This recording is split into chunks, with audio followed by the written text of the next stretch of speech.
ब्रह्मा जी का एक दिन 1000 चतुर्युग का होता है। इतनी ही रात्रि। एक चतुर्युग में सतयुग, त्रेता, द्वापर और कलयुग, ये चारों युग आते हैं। इनका कुल समय चारों युगों का 43,20,000 होता है। और ब्रह्मा जी का अब इस 43,20,000 को मान कर यदि कैलकुलेशन करें तो गिनती बंद हो जाएगा, नहीं आवा हमारे को। इसलिए इनको फिर चतुर्युगों में ले लिया। 1000 चतुर्युग का दिन, इतनी ही रात्रि और 30 दिन रात का महीना, 12 महीने का एक वर्ष और 100 वर्ष की ब्रह्मा जी की आयु, और ब्रह्मा जी की मृत्यु होगी। फिर इसी प्रकार इससे 7 गुना विष्णु जी की आयु, विष्णु जी की भी मृत्यु होगी। फिर विष्णु जी से 7 गुना फिर शंकर जी की आयु, शिव जी की आयु, और उसकी भी मृत्यु होगी। ऐसे जो शिव जी मरेंगे उसमें 49 बार ब्रह्मा मर चुके होंगे, और वर्तमान की जो आत्मा ब्रह्मा जी की है वो अन्य योनियों में चली जाएगी अपने कर्म आधार पर, और उसमें 7 विष्णु मर चुके होंगे, उनकी भी अन्य योनियों में आत्मा चली जाएगी। और नए अच्छी आत्माओं में से नए ब्रह्मा और विष्णु ये काल अपनी पत्नी दुर्गा से उत्पन्न करके और उनको युवा रखता है, तैयार रखता है कंपनी में, इनके मरते ही उनको रख देता है।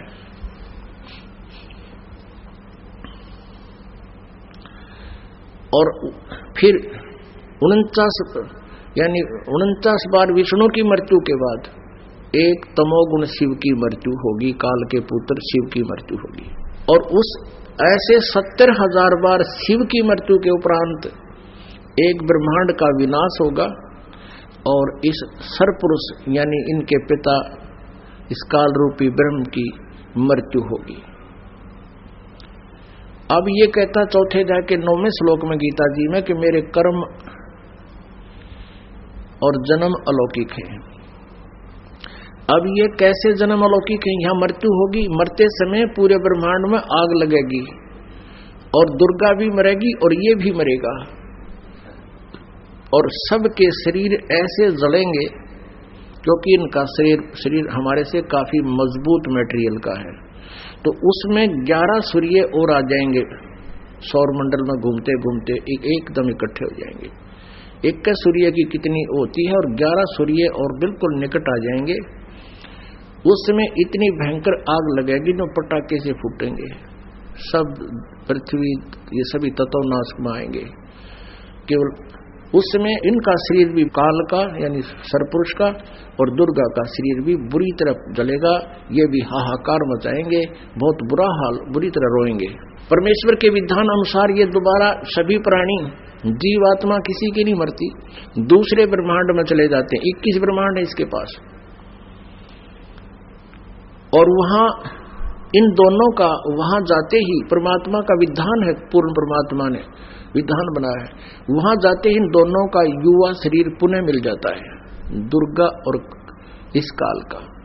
फिर उसी तरह से फिर नए ब्रह्मांड की शुरुआत ये फिर से करते हैं। अपनात्मा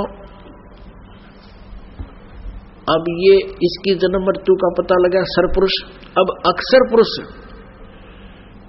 इसकी मृत्यु कैसे होती है? जैसे एक ब्रह्मांड का विनाश हुआ, 70,000 बार त्रिलोकीय शिव की मृत्यु के उपरांत एक ब्रह्मांड का विनाश हुआ और ब्रह्म की मृत्यु हुई सरपुरुष की।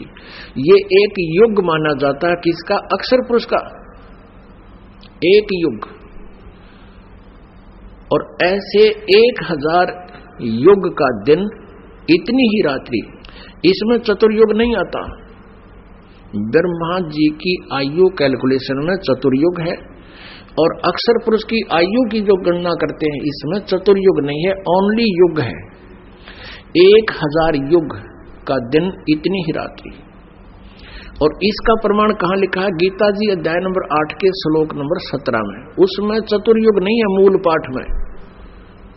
इन्होंने अज्ञानता से वहां ब्रह्मण्य का अर्थ होता है बड़ा भगवान, यानी ब्रह्म से नेक्स्ट, और ब्रह्मण्य का अर्थ क्योंकि यहां ब्रह्मण्य का अर्थ अक्षर पुरुष लिया जाएगा, क्योंकि यहाँ आयु की कैलकुलेशन है, इसकी सीमा है, इसलिए ये परम अक्षर ब्रह्म नहीं कह सकते यहाँ अर्थ इसका।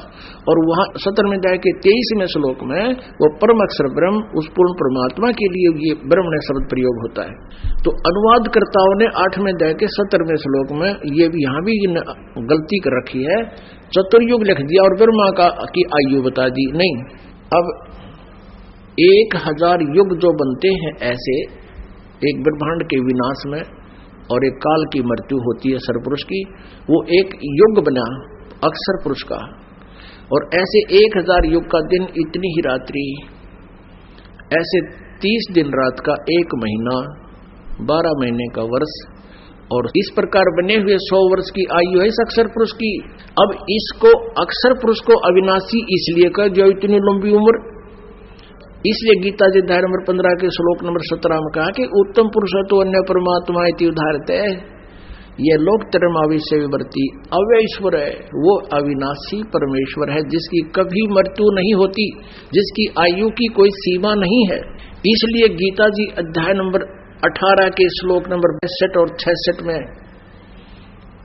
कहा कि अर्जुन तू सर्वभाव से उस परमेश्वर परम अक्षर ब्रह्म की शरण में जा, जिसकी कृपा से तू सनातन परम धाम को प्राप्त होगा, शाश्वतम सथानम, और परम शांति को प्राप्त होगा। गीता जी अध्याय नंबर 15 के श्लोक नंबर 1 से 4 में कहा कि तत्वदर्शी संत की पहचान बताकर कहा कि तत्व ज्ञान प्राप्त होने के उपरांत उस परमेश्वर के परम पद की खोज करनी चाहिए, जहां जाने के बाद लौटकर साधक फिर कभी संसार में नहीं आते। श्रीमद् भगवद गीता अध्याय नंबर 7 के श्लोक नंबर 18 में गीता ज्ञानदाता ने इसलिए अपनी साधना को, अपनी भक्ति को, अपनी गति को अनुत्तम कहा है कि जन्म और मृत्यु सदा बने रहेंगे, तू भी मरेगा मैं भी मरूंगा, शांति कभी नहीं हो सकती, केवल उस परमेश्वर की शरण में जाने से शांति होगी।